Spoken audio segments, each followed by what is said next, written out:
Hola, buen día, ¿cómo están? Mi nombre es Saúl López Santizo. En este momento tengo el gusto de estudiar con ustedes la continuación de Primera Juan.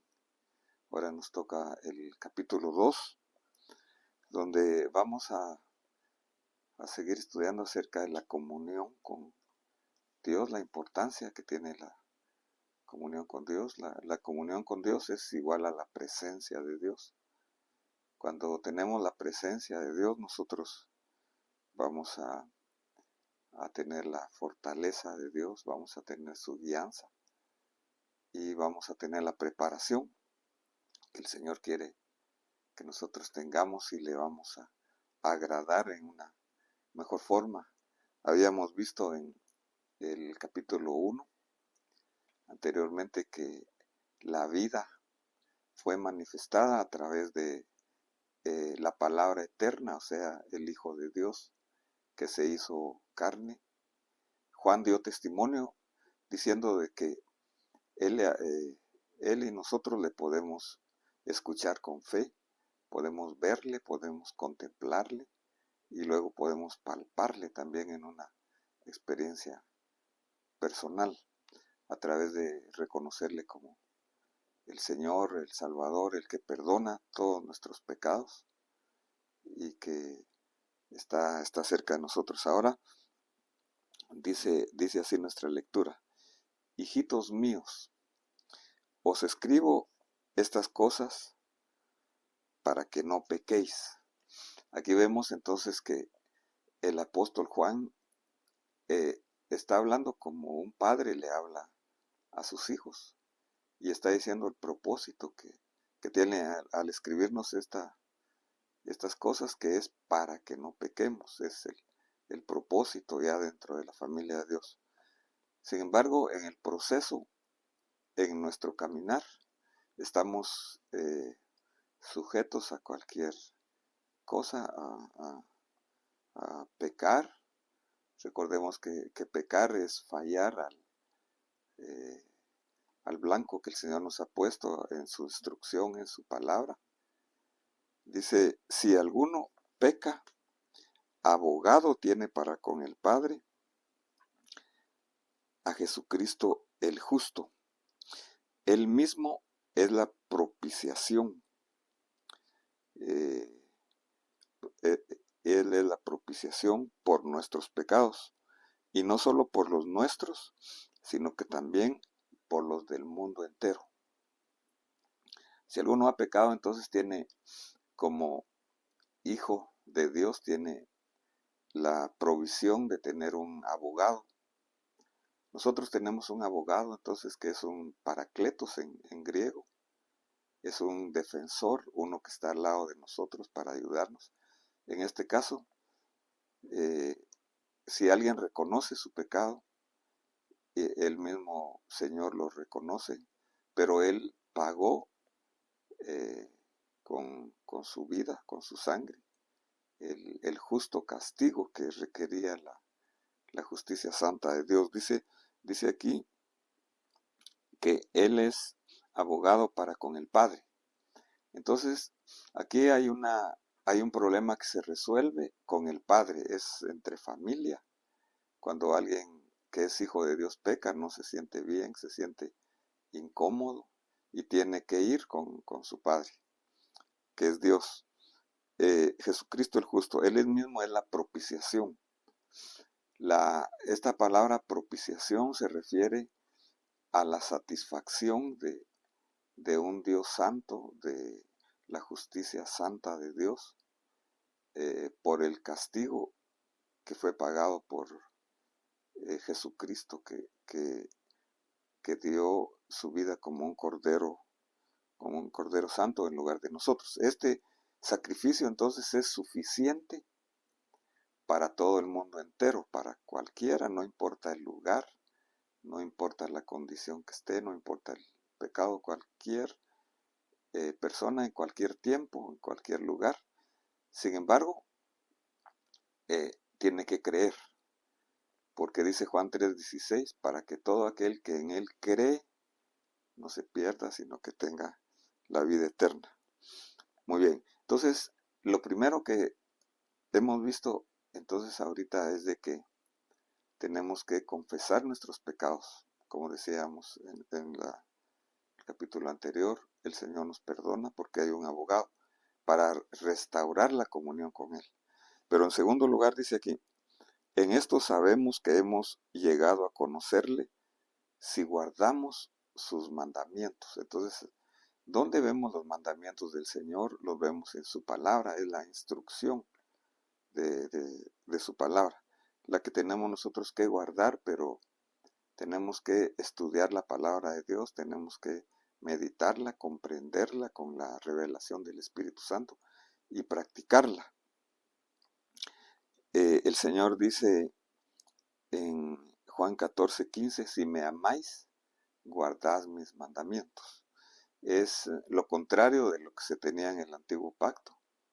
Se tenía la idea que había que guardar la palabra de Dios para amarle, pero aquí, porque le amamos, guardamos sus mandamientos. Es guardar su palabra por amor. Pero dice aquí, el que dice yo he llegado a conocerle y no guarda sus mandamientos, es un mentiroso y la verdad no está en él. Aquí, entonces, no es solo de un conocimiento intelectual de la palabra de Dios que podemos tenerlo, sino que es una forma de vida, un estilo de vida, es una práctica, una experiencia. Pero el que guarda su palabra, se refiere a guardarla en el corazón y practicarla, en él verdaderamente el amor de Dios se ha perfeccionado, o sea, se ha completado o hemos madurado en el amor de Dios. En esto sabemos que estamos en Él. Aquí hay una permanencia en Él o comunión con Él. El que dice que permanece en Él debe andar como Él anduvo. Aquí tenemos entonces nuestro modelo, que es el Señor Jesús cuando Él estuvo aquí en la tierra. Él estuvo amando, comía con los pecadores, pero no participaba en sus obras. Él perdonaba, estuvo haciendo bienes. Bajo la unción del Espíritu Santo tenemos que andar como Él anduvo. Entonces la vida cristiana es un estilo de vida aquí. Muy bien, entonces guardar su palabra es el segundo factor de aquí que nos va a permitir permanecer en Él. Tenemos que tener una relación muy estrecha con la palabra de Dios y con el Espíritu Santo, que es nuestro maestro aquí, nuestro consejero. Pero dice el tercer factor, amados, no os escribo un mandamiento nuevo, sino el mandamiento antiguo que habéis tenido desde el principio. El mandamiento antiguo es la palabra que habéis oído. Aquí está haciendo énfasis entonces en el mandamiento.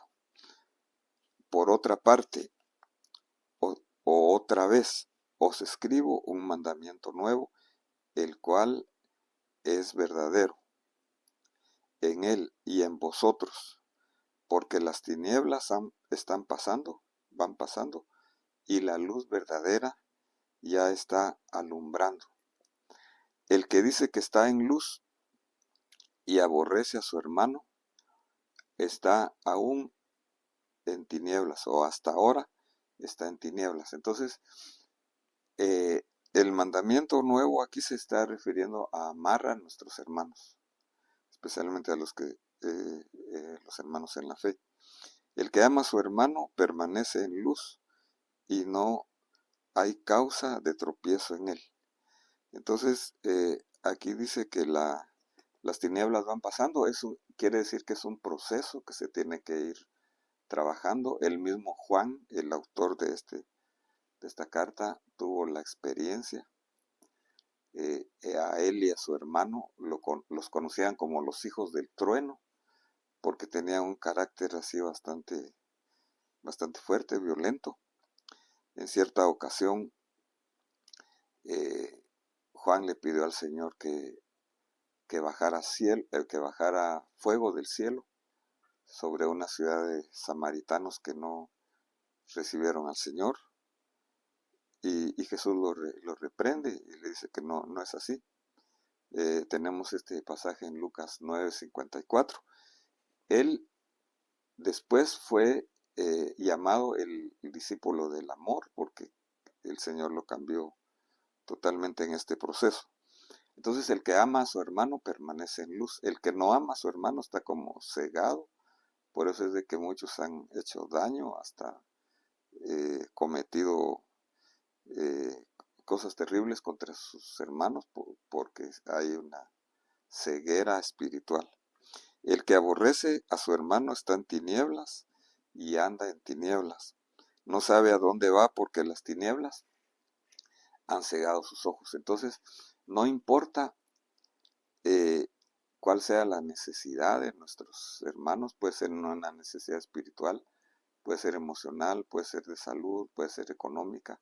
Tenemos nosotros que estar atentos y amando a nuestros hermanos, no importa también las diferencias de nuestro prójimo, diferencias económicas, diferencias culturales, etcétera. Entonces dice aquí que tenemos que amar a nuestros hermanos para permanecer en la comunión con el Señor. Entonces tenemos que confesar nuestros pecados, número 1, guardar la palabra de Dios, número 2, y amar a nuestros hermanos, número 3. Y ya para terminar, el apóstol Juan describe a los destinatarios. Dice así: os escribo a vosotros, hijos, o otra forma es hijitos, porque vuestros pecados han sido perdonados en su nombre. Cuando se inicia la vida cristiana, entonces que es una relación con Dios, no es una religión, sino es una transformación. La primera experiencia que se tiene es el perdón de pecados. Esto trae gozo y trae paz, y la paz con Dios. Y luego dice: os escribo a vosotros, padres, porque conocéis al que es desde el principio. Aquí está hablándole a los padres espirituales que por su experiencia han adquirido cierta madurez, pero no es tanto por un conocimiento intelectual, sino por haber conocido en su experiencia al que es desde el principio. O sea, a Jesucristo, como habíamos dicho, que estuvo en la eternidad pasada. Os escribo a vosotros, jóvenes, y le escribe al tercer grupo aquí: jóvenes, porque habéis vencido al maligno. Aquí ya viene una pelea espiritual, y tenemos aquí a estos jóvenes que espiritualmente están fuertes para poder tener victoria en la vida, en las actividades. Estamos llamados a tener victoria contra nuestros enemigos. Y dice aquí: os he escrito a vosotros, niños. Cuando la Biblia repite algún concepto es porque le quiere dar énfasis. Porque conocéis al Padre. Entonces, el que es niño, y aún todos nosotros, tenemos que tener la relación con nuestro Padre, que es el que perdona nuestros pecados. Os he escrito a vosotros, padres, porque conocéis al que es desde el principio. Repite otra vez lo que nos había dicho, y es conocimiento personal otra vez de Dios como Padre. Os he escrito a vosotros, jóvenes, porque sois fuertes y la palabra de Dios permanece en vosotros y habéis vencido al maligno. Quiere decir que para ser fuertes y para poder ser vencedores, tenemos que alimentarnos con la palabra de Dios, tenemos que creerla y practicarla para ser fuertes en cualquier situación que hemos estado. Que el Señor te bendiga en este momento. El propósito de la palabra de Dios es para que nosotros mantengamos la comunión con Dios, que no pequemos, pero si alguien ha fallado, tiene a un abogado para con el Padre, a Jesucristo el justo, que es el perfecto sacrificio que el Señor hizo para todos nuestros pecados, para que tengamos nosotros comunión con el Señor. También necesitamos guardar su palabra, guardar sus mandamientos según lo que el Señor nos hable en su palabra, y tenemos que amar a nuestro prójimo como a nosotros mismos según lo que el Señor nos ha dicho. Si nosotros tenemos la comunión con el Señor, y si tenemos esta comunión con el Señor y tenemos su presencia, dice que el que habita al abrigo de este Dios Altísimo morará bajo la sombra del Omnipotente. Él es todopoderoso para resolver cualquier necesidad que tengas, de cualquier orden. Solamente acércate al Señor con la confianza, porque es en el nombre de Jesús. Te invito a escuchar otra vez esta reflexión, a compartirla, a escuchar los que vienen. Te invito, si no te has suscrito, a suscribirte, haciéndole el respectivo clic a la campanita para recibir las nuevas notificaciones. Amén.